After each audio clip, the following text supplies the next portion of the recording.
Good morning. I owe you an apology and I owe you a top 10. Uh, yeah, I couldn't get my video and sound working. I could get one or the other, and I think that I just need to feed it, loop it, but we'll see. I'm just going to do this real fast. It's the top 10 reasons why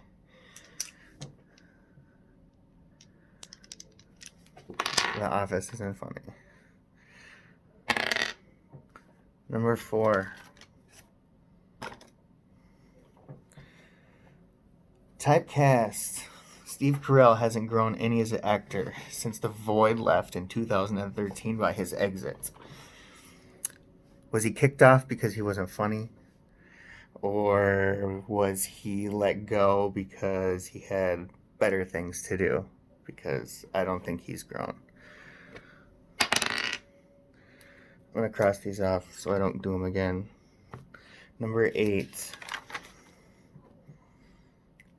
That's What She Said.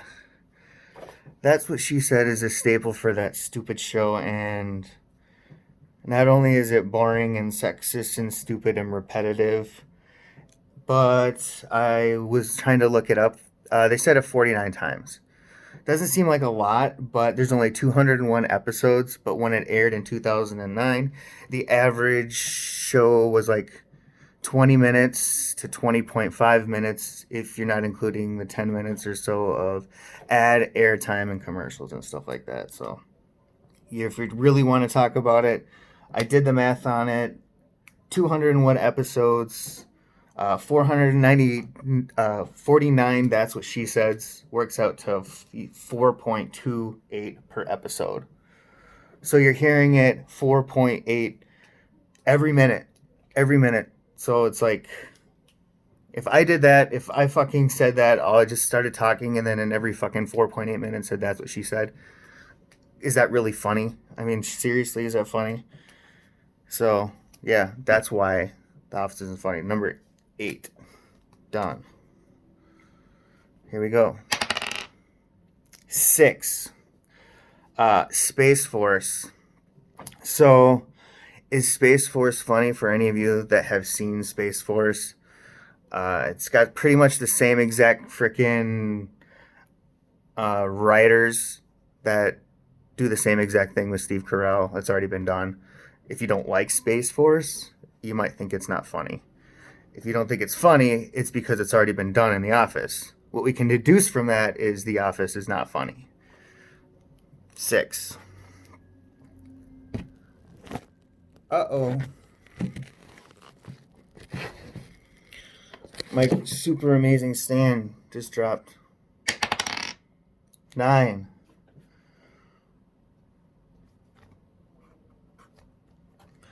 So on 9 it says, are you high or drunk when you're watching The Office? Is it something you can sit back and just kind of relax and kind of get it? Or do you have to be baked as a pie or just unwinding? Because to me, like, whenever I watched it, like, around those times I was smoking a lot. So, like, yeah, I did watch The Office, but I didn't watch it in sequence like I did for this stupid top 10. So yeah, maybe you got to be a little high or drunk to fucking understand it. And if then maybe if you think you got to be stupid to enjoy a show, maybe the show is just stupid, not you. I hope the internet's mad at me right now. 3. 3 was kind of one of my ideas. It should have been a cartoon. The way it was written, I think they could have got away with a lot more things. And as funny as the characters were, they were limited by their range by not being a cartoon. But if it was a cartoon, I would really like to see The Office. But then I thought about it and I was like, they kind of did do The Office, and it was called Dilbert. And they even had the dry, boring camera, like worthless camera time where they just stay there and like just stare at the camera and nothing happens. I mean, if it's funny, it's funny, but I think it would be much more funny in a cartoon. But yeah, I also wrote down The Critic. The Critic was also like poorly produced show, but it was a cartoon, but it was done very well because it was a cartoon. If that would have been a TV show, that would have fell flat on its face. Next one. We already did 4. 7. Nostalgia. I think people still watch The fucking Office because it was a wistful part of their life, and it brings back a part of their life when they watch it. I don't actually think the show is that good.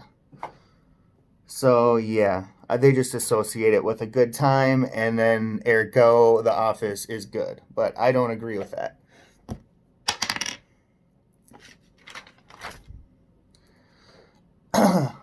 All right, so The Office was 9 seasons, and Google gave it an 8.9 out of 10 and 95% thumbs up, which I was like, it was fucking stupid. I can't believe 95% of people gave it thumbs up. But look at Reno 911 did it in 6 seasons, and it was way funnier. And then Parks and Rec did it after, so this is in comparison to The Office, in 2009 after it ended, and they did it in 7 seasons as well, and they were both better. So it was just, I mean, what is it? Is it the way it was written that like people think The Office is better? But like Reno 911 and Parks and Rec were both funnier on all accounts. If you haven't seen those shows, go watch them. You'll piss your fucking pants. And they don't say that's what she says. 9. The Dwight and Kevin show. You can alleviate a lot of people out of that entire fucking show, but you cannot alleviate Dwight and Kevin. They were the fucking pyramid. They held it together. They actually grew too, so like when I think about Steve Carell's character, man, like he grew, but like by just like nothing. Like just like a smidge. Like he did get to me at frickin' Pam's frickin' art gallery thingy. That one got me. I give him that. I'll give him that episode. John Kransky, or whatever his fucking name, Jimbo, his character. So he's supposed to be the quiet place guy, but like everyone's supposed to like him, but he is a straight fucking asshole. He's a psychopath. He's mean, and he's a fucking bully. I don't know how people can say he's such a good character. He's not a good character. And if fucking Toby was doing his goddamn job, like, he would have been able to see this. He let him get away with so much shit. I mean, like, the poor guy, poor Dwight was harassed, like, so much. I mean, yeah, I know it was a good part of the show, like, the relationship between Dwight and Jim, but, like, for the love of God, I mean, like, Jim was he was mean, dude. He was just a mean guy.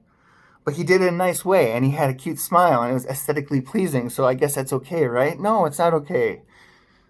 If you look back on any like any serial killer or mass murderer guy, they all tell you that guy is like they're attractive. He's nice. They worked with the police. He was my next door neighbor for 35 years.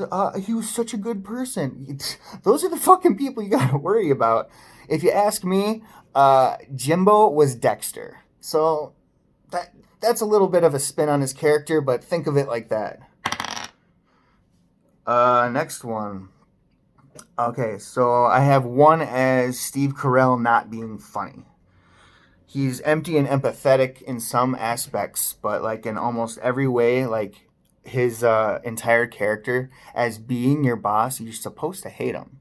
You're supposed to hate your boss, and they're supposed to be dumber than you, and I think that's what they over-accentuate on that entire character.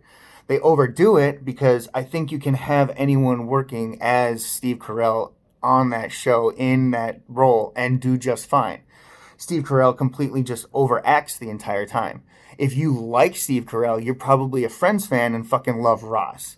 And all they do, if I sat into the fucking camera, it's like for a fucking like 30 seconds, is that funny? Is that fucking funny? Does that get a win? I don't think it should. I don't like him. He's a big fucking hypocrite and he's an idiot. And if you like Steve Carell in The Office, you're probably a brown noser yourself. Just so you know. So I think that's all of them. Let's see. Yes, I got Jimbo out there. Yeah, that was it. I still think it's probably just as good as Two Girls in One Cup. I could have gone without seeing it. But yeah, that was top 10 reasons why The Office isn't funny. And if you disagree with me, that's okay. I believe that 95% of the internet would disagree with me, but that's not what my channel is about. I'm not going to tell you what's up. I'm going to tell you what's down. So we could do next week is going to be top 10 reasons why Joe Rogan is the king of the beta males, or we can do something else if you like. I'm going to get this fucking live thing going. I like these challenges. When I'm practicing putting my system up and taking my system down. Sometimes I'm successful and sometimes I'm not. So I'm obviously doing something wrong. So yeah, I hope you guys have a great week and I'll see you later. Bye. Psst, like and subscribe to my channel.